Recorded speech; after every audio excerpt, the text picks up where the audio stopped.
Hello friends, welcome to Smile Talk paramedical channel.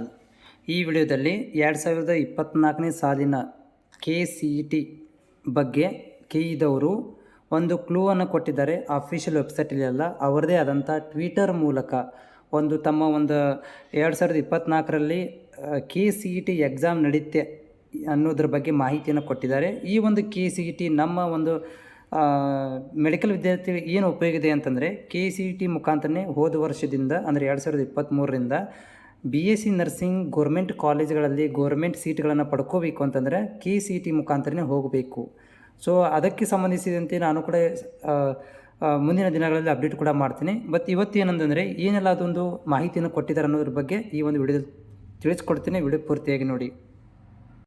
Official KE website, KEದವರ Twitter ವೆಬ್ಸೈಟಲ್ಲಿ ಟ್ವಿಟರ್ಗೆ ಹೋದಾಗ so ಅಲ್ಲಿ share ಮಾಡಿದ್ದಾರೆ. ನಿನ್ನೆ ಶೇರ್ ಮಾಡಿರುವಂಥದ್ದು ಇಂಜಿನಿಯರಿಂಗ್ ಸೇರಿದಂತೆ ವಿವಿಧ ವೃತ್ತಿಪರ ಕೋರ್ಸ್ಗಳಿಗೆ 2024-25ನೇ ಸಾಲಿನಲ್ಲಿ ಪ್ರವೇಶಾತಿ ಬಯಸುವವರಿಗೆ ಏಪ್ರಿಲ್ 20 ಮತ್ತು 21ರಂದು CET ನಡೆಯಲಿದೆ ಅಂತ ಹೇಳಿದ್ದಾರೆ. ಜನವರಿ 10ರಿಂದ ಆನ್ಲೈನ್ ಅಪ್ಲಿಕೇಶನ್ ಆರಂಭಿಸ್ತೇವೆ ಕೂಡ ಅಂತ ಇದರಲ್ಲಿ ಹೇಳಿದ್ದಾರೆ. ಜೊತೆಗೆ ಕ್ಲೂ ಏನು ಕೊಟ್ಟಿದ್ದಾರೆ ಅಂದರೆ ಎಕ್ಸಾಮ್ ಬಗ್ಗೆ ಕೂಡ ಹೇಳಿದ್ದಾರೆ.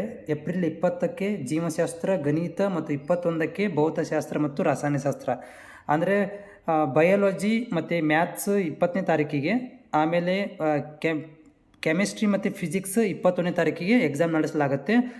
60 ಮಾರ್ಕ್ಸಿನ ಎಕ್ಸಾಮ್ ನಡೆಸಲಾಗುತ್ತೆ. ಅದರ ಜೊತೆಗೆ ಏಪ್ರಿಲ್ 19ನೇ ತಾರೀಕಿಗೆ ಹೊರನಾಡು ಗಡಿನಾಡು ಅಭ್ಯರ್ಥಿಗಳಿಗೆ ಇಂಗ್ಲೀಷ್ ಕಡ್ಡಾಯ ಕನ್ನಡವನ್ನು ಕೂಡ ನಡೆಸಲಾಗುತ್ತೆ ಅಂತ ಇಲ್ಲಿ ಕ್ಲೂವನ್ನು ಕೊಟ್ಟಿದ್ದಾರೆ.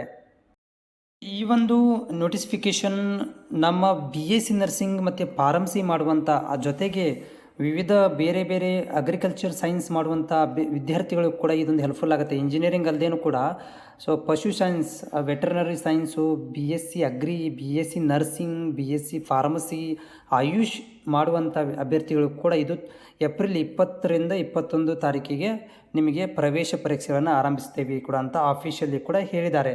ಸೊ ಅದರ ಜೊತೆಗೆ ಏನಂದರೆ ನ್ಯಾಚುರೋಪತಿ, ಯೋಗ, B ಫಾರ್ಮಸಿ, ಫಾರ್ಮಾ-D, ದ್ವಿತೀಯ ವರ್ಷಕ್ಕೆ B ಫಾರ್ಮಸಿ, ಲ್ಯಾಟ್ರ್ ಎಂಟ್ರಿ ಬಯಸುವಂಥವ್ರು, ಆಮೇಲೆ ನರ್ಸಿಂಗ್, ದಂತ ವೈದ್ಯಕೀಯ ಮುಂತಾದವುಗಳನ್ನು ಕೂಡ ನೀವು ಪಡಿಬೇಕು ಅಂತಂದರೆ KE ಮುಖಾಂತರ ಈ ಎಕ್ಸಾಮಿಗೆ ನೀವು ಅಟೆಂಡ್ ಮಾಡಲೇಬೇಕು, ಅಂದರೆ ಅಟೆಂಡ್ ಮಾಡಿಕೊಂಡೇ ಹೋಗಬೇಕು ಅಂತ ಸೊ ನಿರ್ದೇಶಕಿಯಾಗಿರುವಂಥ ರಮ್ಯಾ ಮೇಡಮ್ ಅವರು ಕೂಡ ಹೇಳಿದ್ದಾರೆ. ಓಕೆ, ಇದು ಏನಂದರೆ ಆಫಿಷಿಯಲಿ ಅನೌನ್ಸ್ಮೆಂಟ್ ಆಗಿರುವಂಥ ವಿಷಯ. ಬಟ್ ಆಫಿಷಿಯಲಿ ಇನ್ನೂ ಕೂಡ ಮೆಮೊರಂಡಮ್ ರಿಲೀಸ್ ಆಗಿಲ್ಲ. ಇದು ಟ್ವಿಟರ್ದಲ್ಲಿ ಶೇರ್ ಮಾಡಿದ್ದಾರೆ. ಮತ್ತು